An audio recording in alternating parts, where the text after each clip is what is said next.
नमस्कार, मैं हूं निशीथ राणा। पॉलिटिकल आइडिया के इस अंक में आप सबों का बहुत बहुत स्वागत है।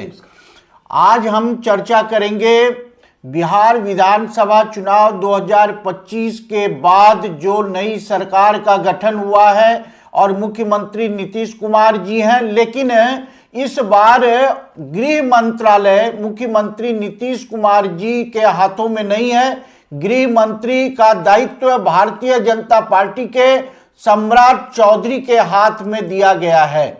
अब जो चर्चा है, उनके जो अभी के ताजा जो एक्शन हुए हैं या उनके जो भाषा शैली है, कार्य शैली है, तो बिहार में एक चर्चा का विषय बना हुआ है कि बिहार में भी योगी मॉडल लागू होने जा रहा है। अब इस संबंध में हम चर्चा करेंगे पॉलिटिकल आइडिया के संपादक प्रदीप कुमार जी से। प्रदीप जी, क्या स्थिति, कैसा आपको लग रहा है, बिहार में क्या होने वाला है? देखिए, योगी मॉडल लागू होने वाला नहीं है बल्कि हो चुका है। अच्छा, ठीक है। योगी मॉडल का मतलब क्या है? योगी मॉडल का मतलब है कि 3 तरह के लोगों पर कठोरतम कार्रवाई। और ये कार्रवाई कैसे होती है? तो सबसे पहले देखिए कि जिस प्रकार से एंटी रोमियो स्क्वाड बना था उत्तर प्रदेश में आदित्यनाथ के आने के बाद, सबसे पहला काम क्या हुआ था कि एंटी रोमियो स्क्वाड बना था। गृह मंत्री के रूप में चार्ज लेने के बाद सबसे पहले सम्राट चौधरी ने बिहार में डीजीपी को कहा, जो समीक्षा बैठक हुई उसमें, कि भाई यहाँ पर लड़कियों के साथ कोई दुर्व्यवहार नहीं होना चाहिए। हर कॉलेज के गेट के आसपास जो है पेट्रोलिंग होनी चाहिए। ठीक है। जो विशेषकर जो महिला महाविद्यालय हैं, सबके गेट के आसपास जो है पेट्रोलिंग होनी चाहिए। एक दूसरा क्या हुआ है कि जितने भी सरकार की जमीनें पर अभी अवैध कब्जा है, ठीक है, उसको मुक्त कराओ। अतिक्रमण का अभियान आज भी पूरे पटना में देखिए आप कि अतिक्रमण हटाओ अभियान चल रहा है। पटना में आज 1 दिसंबर को जब बिहार विधानसभा में विधायकों का शपथ ग्रहण हो रहा है, वहीं दूसरी तरफ 9 जो टीमें बनाई गई हैं और इन 9 टीमों के द्वारा पटना में सरकारी जमीन पर जितना अतिक्रमण है उसके खिलाफ कठोरतम कार्रवाई की जा रही है। बुलडोजर लेकर घूम रहे हैं सरकार के अधिकारी। यानी हमको तो लगता है प्रदीप जी, बुलडोजर बाबा के नाम से जैसे योगी जी विख्यात है, वैसे ही बिहार में बुलडोजर सम्राट आने वाला है क्या? नहीं, एकदम 100% चल रहा है। उतना ही नहीं, आपने देखा कि पटना हाईकोर्ट से, ठीक है, एक 1200 लोगों की लगभग की सूची जो है वो सरकार ने तैयार किया कि इन लोगों पर कार्रवाई करनी है। और इन लोगों पर कार्रवाई क्या करनी है कि अगर ये लोग समर्पण नहीं करेंगे, अगर, ठीक है, तो फिर इनके घर की कुर्की जब्ती। और अगर इसमें कहीं भी मामला निकल कर आता है कि इनका घर कहीं जो सरकारी मानक है नगर निगम के, उसके अनुसार अगर बना हुआ नहीं है, अगर कुछ भी कमी दिखी, तो उत्तर प्रदेश के स्टाइल में जो है योगी मॉडल, मतलब पूरा घर गिरा देना है।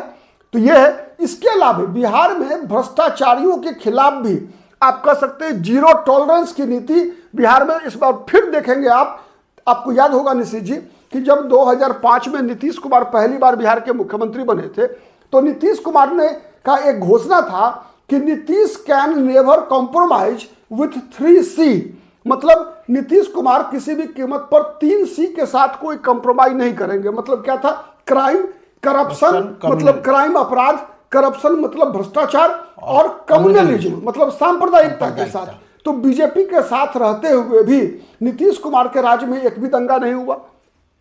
ठीक है। इसके अलावा आप देखिए कि आपको याद होगा कि 2005 से 10 के बीच में नीतीश कुमार ने क्या किया था।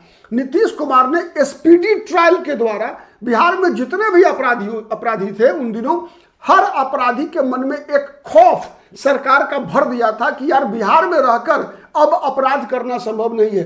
तो कहा जा रहा था उन दिनों कि अपराधी या तो बिहार छोड़ दिया था या फिर अपराध करना छोड़ दिया था।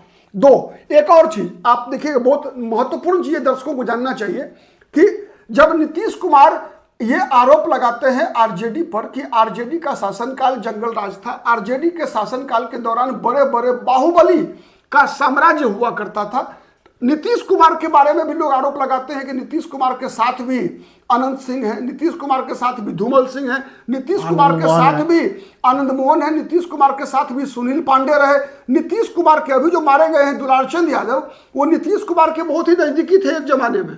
ठीक है, दुलारचंद यादव। ठीक है, तो ऐसे कई अपराधी जो नीतीश कुमार के साथ रहे, नीतीश कुमार की पार्टी से चुनाव लड़े, चुनाव जीते, लेकिन एक बात है कि नीतीश कुमार ने न कभी उन लोगों को फंसाया, न कभी बचाया। हाँ, चुनाव में टिकट देते रहे, लड़ते रहे। संगत का प्रभाव पड़ा। नीतीश जी के साथ आ गए तो साधु बन गए। नहीं, साधु नहीं बने हैं, साधु नहीं बने हैं। नीतीश कुमार ने उनका इस्तेमाल किया, नीतीश कुमार पर हावी नहीं हुए। लेकिन लालू प्रसाद यादव पर ये अपराधी तत्व बाहुबली कितने हावी रहे कि उसका असर आप आज तक देख रहे हैं कि आज भी तेजस्वी यादव के मुख्यमंत्री बनने की संभावनाओं को आरजेडी समर्थक बाहुबली ही खराब कर देते हैं। आरजेडी की नहीं, यहाँ तक कि जनसुराज के नेता प्रशांत किशोर ने भी स्टेटमेंट दिया है कि हमारी पराजय का मुख्य कारण है कि अंतिम क्षणों में लोगों ने जंगल राज के डर से और भाजपा और जदयू को जो है वोट कर दिया। हाँ, तो उससे वही टारगेट है सम्राट चौधरी का इस बार कि किसी भी अपराधी को, चाहे वो भाजपा जदयू का ही नेता क्यों नहीं हो, बाहुबली को हम छोड़ेंगे नहीं। ठीक है, एकदम योगी मॉडल। जिस प्रकार से उत्तर प्रदेश में आपको याद होगा कि कहा जाता है कि उत्तर प्रदेश में बीजेपी की राजनीति का सबसे बड़ा आधार रहा ब्राह्मण, राजपूत, ठीक है, बनी वैश्य वर्ग, ऐसे जातियां जो है रही। लेकिन आपको याद होगा विकास दुबे, सबसे पहले योगी जी का बुलडोजर चला था, मैंने जीरो टॉलरेंस चला था विकास दुबे पर। एक घटना घटी, पुलिस पर गोली चली विकास दुबे के द्वारा, उसके बाद विकास दुबे पर कितना करारा प्रहार हुआ कि मैंने गाड़ी पलट गई।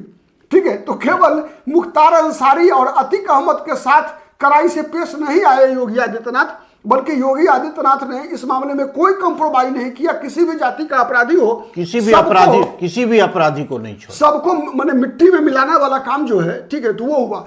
तो वही चीज नीतीश कुमार ने भी किया था 2005 से 10 के बीच में कि कई मुकदमे तो ऐसे थे ना एसपीडी ट्रायल में, जो एक सप्ताह 10 दिन के अंदर में जो बड़े बड़े मुकदमों का फैसला हो गया और अपराधी जेल के अंदर, और यही कारण था कि अपराध रुक गया था। उसके अलावा एक और चीज जो इस बार भी है सरकार के निशाने पर, आप देखिए नीतीश कुमार ने क्या किया था। जो बड़े भ्रष्टाचारी थे सबकी संपत्ति को सीज कर लिया गया था, ठीक है, और सीज करके उन बड़ी संपत्तियों में स्कूल खोल दिया था नीतीश कुमार ने।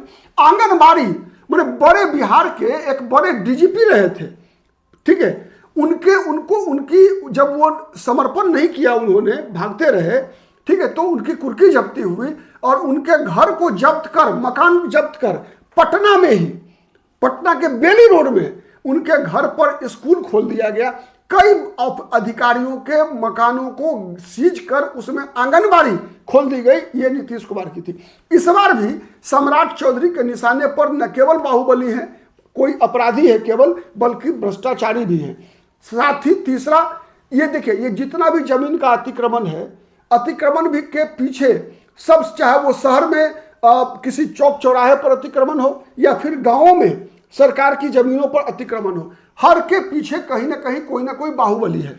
नहीं प्रदीप जी, आपकी बात सही है, लेकिन शहर में जो अतिक्रमण है तो उसमें अधिकांशतः पिछड़ी जातियों के द्वारा, और इस प्रकार का जो है हमको लगता है कि, और इस बुलडोजर अभियान से पिछड़ी जाति में आक्रोश पैदा हो सकता है, इस बात का डर है? नहीं, ये गलत सोचना है। तब तो आप हर अच्छे काम को अगर जाति से जोड़ देंगे अगर, तब तो कभी भी सुशासन स्थापित नहीं होगा। नहीं, इसको राजद मुद्दा बना सकती है। बनाए राजद की बात। अब तो देखिए, अब तो चुनाव 5 साल बाद ना है, ठीक है। अब सरकार की जिम्मेवारी क्या है?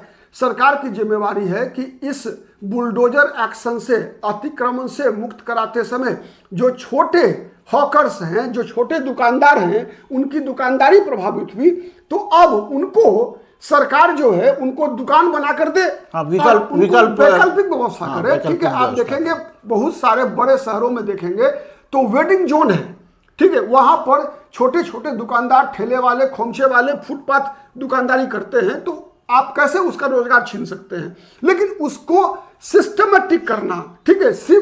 अब जैसे आप होता क्या ना कि सबसे बड़ा चीज क्या है कि सिविक सेंस। अब आप अगर बीच चौराहे पर अगर आप कब्जा कर लेंगे, आप कब्जा करके वहां दुकान चलाएंगे तो अराजकता की स्थिति होगी। अतिक्रमण मतलब वो समाधान नहीं है। इसका समाधान एक ही है कि आप उस पर तो कार्रवाई कीजिए, साथ साथ वैकल्पिक व्यवस्था। बुलडोजर तो चले, लेकिन साथ में वैकल्पिक व्यवस्था भी होनी चाहिए, ताकि जनता में उसका आक्रोश पैदा ना हो। हाँ, मतलब व्यवस्था के खिलाफ नहीं जाए। बेरोजगारी दूर करने के लिए आप गांजा भी बिचवा नहीं ना सकते, आप शराब का अवैध व्यापार तो नहीं ना करवा सकते आप। नहीं, गलत कामों पर तो नियंत्रण करना चाहिए। और उसमें आप जाति ढूंढेंगे कि उसमें फलाना जाति लगा हुआ है, तो नहीं, तो ये तो हर किसी न किसी व्यवसाय में कोई ना कोई गलत आदमी लगा हुआ है और उसकी कोई ना कोई जाति है, ठीक है। लेकिन आपको ये तय करना पड़ेगा कि अपराधियों की कोई जाति नहीं है, अपराधी अपराधी होते हैं, ठीक है। कानून तोड़ने वालों की कोई जाति नहीं है, कानून तोड़ने वाले की एक ही जाति है कि वो कानून तोड़ता है, ठीक है। हाँ, अपराधी की कोई जाति नहीं होती, अपराधी की कोई जाति नहीं है, अपराधी की कोई जाति नहीं है, ठीक है।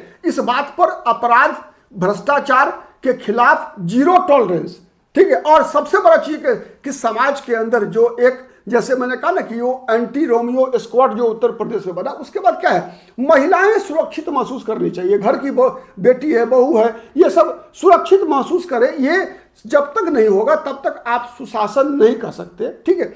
तो इस रास्ते पर जिसका संकेत मिल रहा है सम्राट चौधरी के द्वारा अगर चला, तो इसका मतलब समझिए, इसका मतलब क्या है कि बीजेपी अगली सरकार की तैयारी कर रही है और सम्राट चौधरी बीजेपी का आपका चेहरा बन चुके हैं, ये बात मान के चलिए। ये सब काम सम्राट चौधरी के द्वारा कराया जाना, आप देखिए सम्राट चौधरी का मुरेठा, ठीक है, भगवा माने कुर्ता पहनते हैं योगी आदित्यनाथ, ये भी भगवा साफा बांध के जो है सम्राट चौधरी जो है बुलडोजर चलवा रहे हैं। तो ये बीजेपी का एक अगला लाइन ऑफ एक्शन है, बीजेपी के भविष्य की राजनीति है।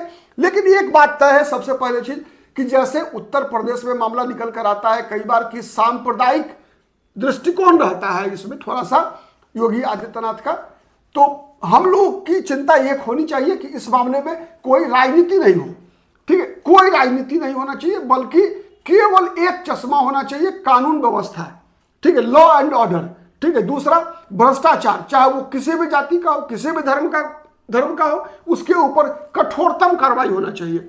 सुशासन का मतलब यही होता है, सुशासन का मतलब कोई पक्षपात नहीं होता है, ठीक है।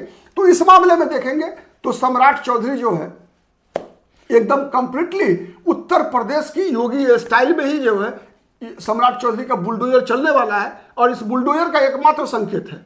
इसीलिए गृह मंत्रालय भारतीय जनता पार्टी चाह ही रही थी और लिया ही है भारतीय जनता पार्टी ने कि उत्तर प्रदेश में जो जिस प्रकार की राजनीति भारतीय जनता पार्टी ने किया है आने वाले दिनों में वही राजनीति होगी। कई लोग एक और सवाल उठाते हैं कि नीतीश कुमार क्यों मौन है इस बार। ये तो लाजमी है, ये प्रश्न लाजमी है, ये प्रश्न लाजमी है। इसका जवाब आपको आज मिला है जब भारतीय जनता पार्टी के बड़े नेता प्रेम कुमार ने का तय हो गया है, फाइनल हो गया है कि स्पीकर वही विधानसभा अध्यक्ष वही होंगे, ठीक है। अब यह स्पष्ट हो गया है कि नीतीश कुमार ने बीजेपी सत्ता बीजेपी को हस्तांतरण हो गया है, ठीक है। अब इसमें कहीं कोई दो मत नहीं है कि सत्ता जो है अब बीजेपी के हाथ हस्तांतरित हो चुकी है। यानी कि बिहार की जनता ने जो भरोसा और विश्वास जताया है इस चुनाव में, भारी मतों से एनडीए गठबंधन को जीत दर्ज की है और जिस सुशासन के लिए नीतीश बाबू और जो है जाने जाते हैं उसी रास्ते कदम पर और सम्राट चौधरी जी भी अपना एक्शन मोड में आ चुके हैं और बिहार से जानकारी जी दे दें दर्शकों को कि ये बुलडोजर केवल पटना में नहीं चल रहा है, पूरे बिहार में चल रहा है, ठीक है, पूरे बिहार में चल रहा है, छपरा में चल रहा है, बिहार शरीफ में चल रहा है, हर बड़े शहर में जो है से शुरुआत हो चुकी है बुलडोजर चलने की। सबसे पहला मकसद सरकार का है कि सरकारी जमीन को अतिक्रमण मुक्त करवाना। ये अच्छा कदम है, अपराध मुक्त बिहार बने, सुशासन कायम रहे और जो ये अतिक्रमण है उससे मुक्त हो बिहार। इसका अभियान जो चल रहा है बिहार की जनता में खुशी की लहर है, इसका स्वागत होना चाहिए। आज की चर्चा में बस इतना ही, धन्यवाद, नमस्कार।